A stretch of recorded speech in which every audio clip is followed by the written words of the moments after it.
asymmetrical games have been around since the creation of video games. From some games on the Atari all the way to the whodunit atmosphere of Among Us, this genre has always created exciting ways for players to compete against each other in unique ways. But recently we've seen a subgenre within asymmetrical games that has been on the rise for the last decade. That is, of course, asymmetrical horror games. With so many developers taking their shot at this new subgenre, we've received some truly impressive variations of asymmetrical horror games. And on today's episode, I want to take a look at the best of the best within this still rising subgenre. Before that though, if you don't mind, help me out by hitting that like button and subscribing to the channel if you enjoy my content.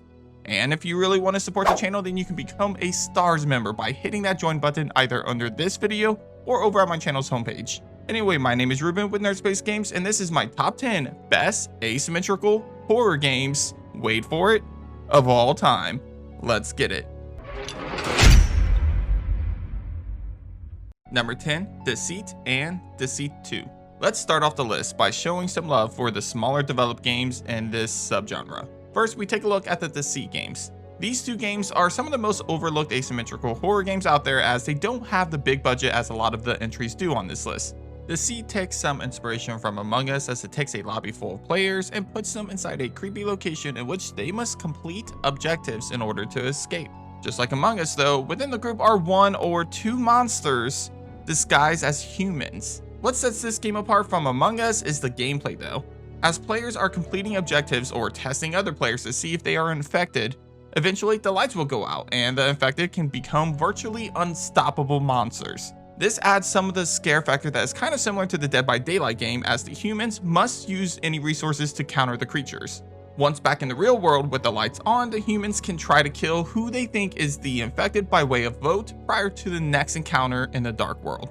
The game adds way more fear, adrenaline, and anxiety while giving some actual gameplay to the Among Us style. If you're a fan of Among Us or One Eye Werewolf, but you want a more horror-focused experience, then this asymmetrical game would be perfect for you.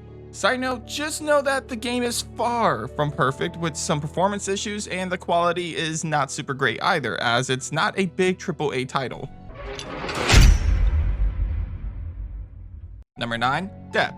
So Depth is technically not really labeled as a horror game, but let me tell you about the premise of this game and tell me with a straight face that you find this game less scarier than some other asymmetrical horror games out there. Imagine you are a scuba diver searching the deepest and darkest parts of the ocean for treasure. Then, out of nowhere, a massive motherfucking tiger shark comes out of the blue. Yeah, sharks are scary, who knew? The core of this game is a 4v2 where there is a team of scuba divers who are pitted against two sharks. Similar to other games in the subgenre, the sharks can come in different forms. Tiger sharks are harder to see, mako sharks are faster, and the great white shark is, well, a badass of course. There's even unique levels and a unique mode that pits 5 divers up against the creature of legend, the Megalodon. This mode actually even allows the diver to become the Meg if they are able to kill it. The ocean is a scary place, and Depth capitalizes on that fear in this underrated asymmetrical horror game. Number 8, Resistance. So technically, this was more of a bonus mode versus an actual game, but I'm counting it on this list as it meets all the requirements for an asymmetrical horror game. Resistance uses the Resident Evil IP and pits 4 survivors against a mastermind. The mastermind of the game is chosen by a player from a cast of iconic villains within the franchise. Characters like Alex Wesker, Annette Birkin, and even Oswald Spencer each can be chosen as the mastermind for a game, with each of them bringing unique abilities and unique POWs to the table to face off against the survivors. The survivors must attempt to escape various locations and stages in order to win the game, while the mastermind can select which POWs to put in their way and even control the monsters to attack the survivors themselves if they are feeling a little more hands-on. The mastermind is given control of iconic boss enemies in the franchise such as Nemesis and even Birkin. Unfortunately, the game didn't see much love post-launch, as the player base wasn't as Capcom was hoping it would be at, which is kind of tragic because this bonus game was a lot of fun to play despite having some problems, and it was the closest we've ever been to a Resident Evil Outbreak game. Number 7, Ghostbusters, Spirits Unleashed. Once again, we find ourselves at another game that isn't exactly the scariest game, but because of the ghost aspect, I feel like it's as much of a asymmetrical horror game as the upcoming killer clowns from outer spaces. A game like Ghostbusters is the type of game that a fan of the IP like myself has been waiting for since the movies came out.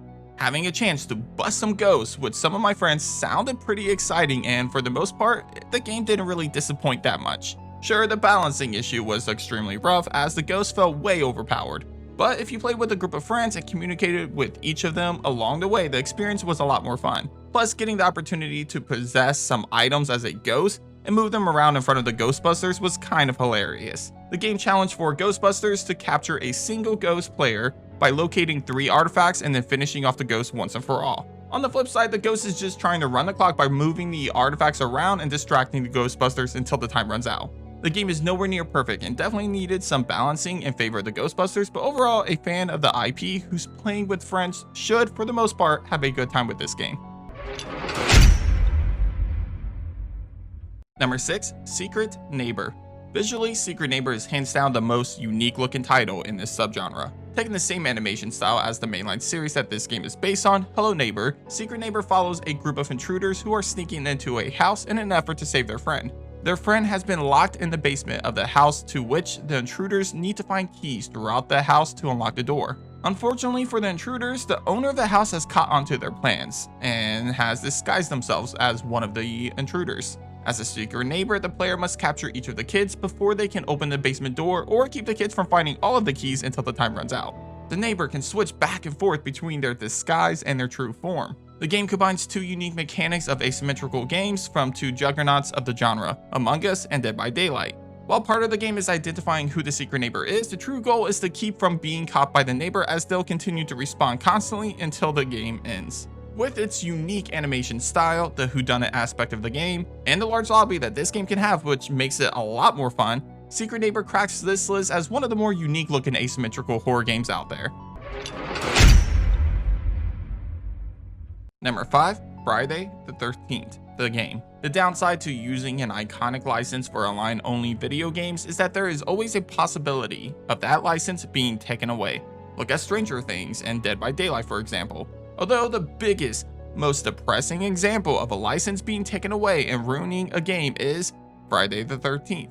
Out of all the games on this list, this is the only official one that will 100% be dead by the end of the year. Not even dedicated servers for people that already own the game, which is a true tragedy because this game was a lot of fun.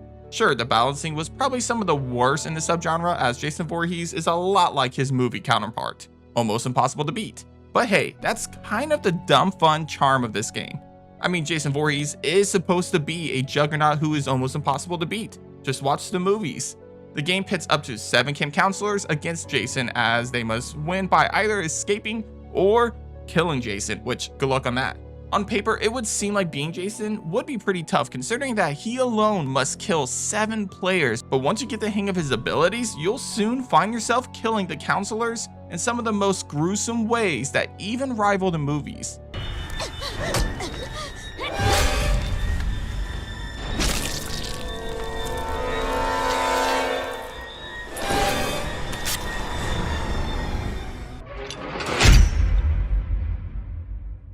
Number 4, the Texas Chainsaw Massacre game. Friday the 13th might be dead, but the team behind bringing us that masterpiece is still alive and kicking. That's right, it's because they brought us yet another asymmetrical horror game, this time using the Texas Chainsaw Massacre IP. Unlike the previous game, TCM pits 4 survivors against 3 family members. The survivors start out in the basement as they must find lockpicks and resources to help them escape the family. Once they make their way out of the basement, they'll find themselves in one of the iconic locations straight out of the movies. From the slaughterhouse to the infamous family house, each level is different with different exits to escape from. The family members each have their own abilities, from being able to track the victims as Johnny, to laying bear traps as the hitchhiker. And let's not forget Leatherface's chainsaw, of course. Add that to the fact that Texas Chainsaw also remedies one of the biggest issues that Dead by Daylight has, the loneliness of being the killer.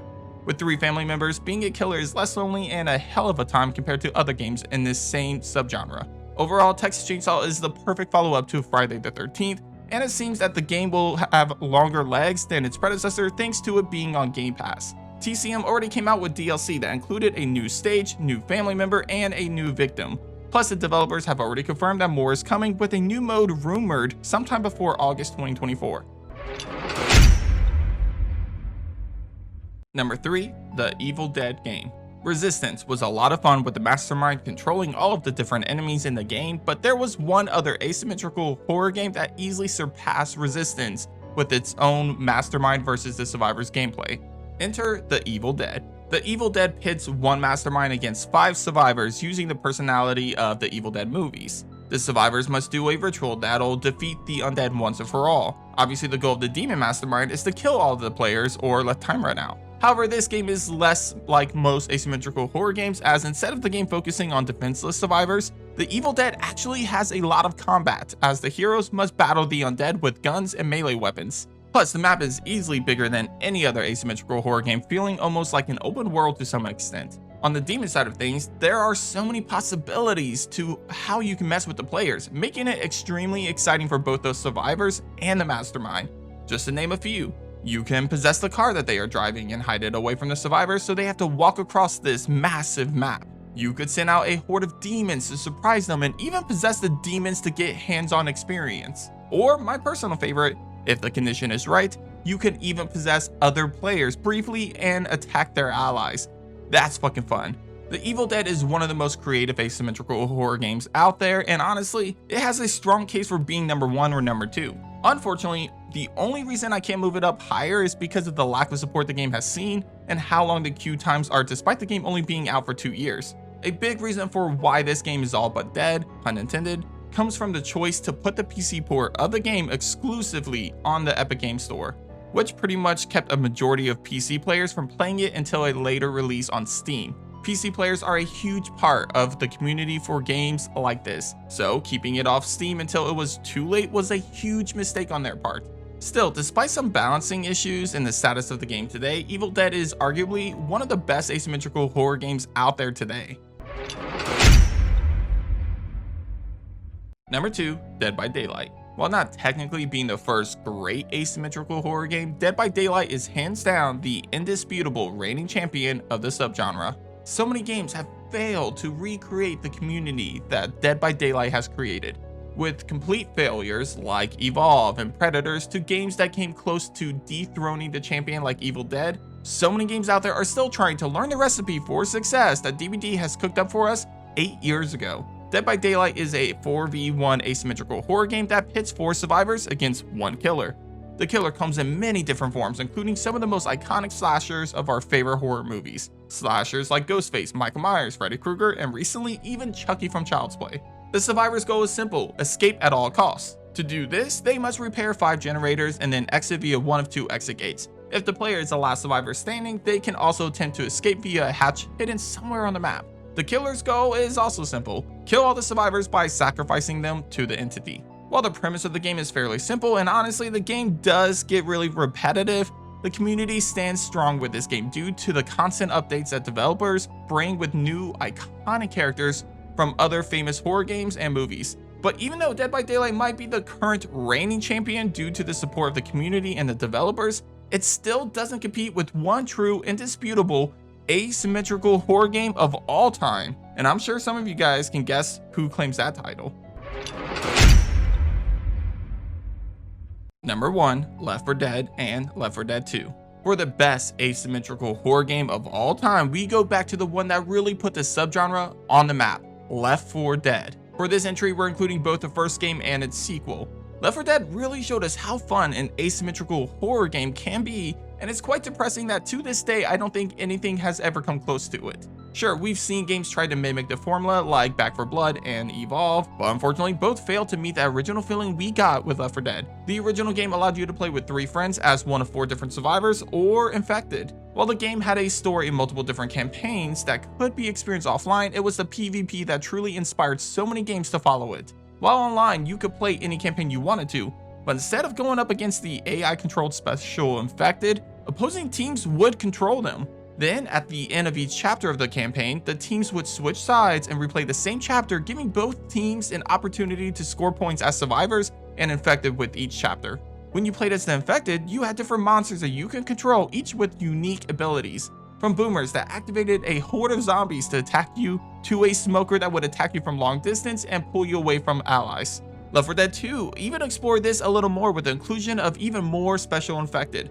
Jockeys could control where you went, chargers could tackle you from afar and deal major damage, and spitters could create pools of acid which dealt damage over time.